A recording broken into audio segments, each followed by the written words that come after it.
No, Yes, Derek Mallory said something in the audience that I didn't know. Flea of Red Hot Chili Peppers played bass on Bust a Move. yes, he did. Yes, he did. Ooh, how I did that mean, happen? well, that's when Red Hot Chili Peppers was a local LA band, along with like Mama Stud and Fishbone. You know what I mean? Like but that's before they went national. And then Crystal Blake had sang the hook on it, and she was I want to say was singing background for Stevie Wonder. The interesting thing is just how the business was. Is a lot of that was like non-union session pay, Right. you know. So there's always been some crunchiness around that. And my thing is, I wasn't there for either one of those sessions. I literally went in, did my rhyme, came out, and then heard the record when it was mixed. So it's like it's amazing, just how things kind of progressed in that way. That is so dope. That's so dope. You won the first televised solo rap Grammy. Obviously, Yes. Fresh Prince and Jazzy Jeff won the year before, but it wasn't televised because hip hop was still this. They didn't take us serious. But can you tell us about that time also? I was happy to be. I was well, huh? A couple things. I was happy to be recognized. Um, but it's like people were looking at hip hop at that time or looking at me like I was representing the new disco that it was going to go away at some point, soon. And I just looked at it like I wanted to be the best representative that I could be. I remember the next morning, I've said this previously, but the morning after I won, I went down in a suit jacket to do interviews because they have a post interview, a post Grammy thing the next day. And a woman looked at me and asked me, she thought that I'd have my Grammy around my neck on a chain because that's how she could, that's what she considered, Hip hop. hip hop artists to kind of roll like. So, I'm dealing with that kind of ignorance, if you will, and still trying to, do my thing and make my music. Wow. Wow.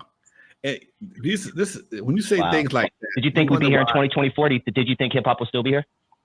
Oh no, I thought hip hop would be here. I didn't know if Go I ahead, would Lonzo. be here doing what Sorry, I'm my doing. echo is horrible on my end. My bad. No problem. No problem. Go ahead. Do your thing. No, I mean, I thought I would. I thought hip hop would be here. I didn't know I would be here. I didn't think I'd still be putting out music. But I'm like as motivated as I have felt in ages. So I mean, it doesn't surprise me. I'm just happy. I'm just happy that the music is around still, and that we have the opportunity to make the music that we really want to make. All right. Go ahead, Dusty. You have new music. You mentioned that a few times. Yeah, Talk to us about some of your new music, May. Well, what it is that '90s tour. All right, when I'm in the days that I'm running around with Lonzo, you make the record, you put it in the studio, and then you see what it sounds like on stage. And then hopefully you get good enough with it on stage where it's comfortable for you on stage. But you don't know what it's going to sound like on stage until you've recorded it and rehearsed it and practiced it and all this other stuff. Me being on this 90s tour since 2016, I've been on stage so much, being able to see crowd reaction, where to do call and response, all these things, even production wise, what sounds good in the subwoofers in a 5,000 seat arena or 5,000 seat venue. All those things, because obviously people want to hear me do Bust a Move. That's fine. And I'll, some shows I do know how and some of the older stuff. But I usually have about 10 minutes where I can do what I want. 7 to 10, 5 to 10, whatever. I can do a couple of songs of whatever I want. Most of the time will be other stuff later on in my career that I'm really comfortable performing. But then it got to the point where it's like, okay, I'm approaching everything musically from a stage perspective. What if I go into the studio with a stage perspective and I literally write the songs with the stage in mind? And I started doing that. And then with downtime during COVID, I, was able to conceive of an AI character and had the AI character, put into my music as a label tag and a mascot. And I've been able to make song after song and get better. And it has been a great, a great journey this year in 2024. And I'm looking to continue it in 2025. So my first single was Loose, put that out in the summer.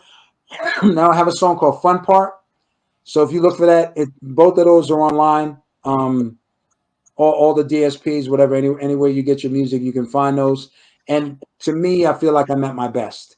And the stuff that I have coming out, even more so that I'm gonna, there's my next single I'm gonna break in the UK first because it's an homage to a record that's been a record of mine that's been big over there. So it's like I feel good that I still have the skill to do this, but I have the knowledge of the business to kind of take advantage of it as much as I can.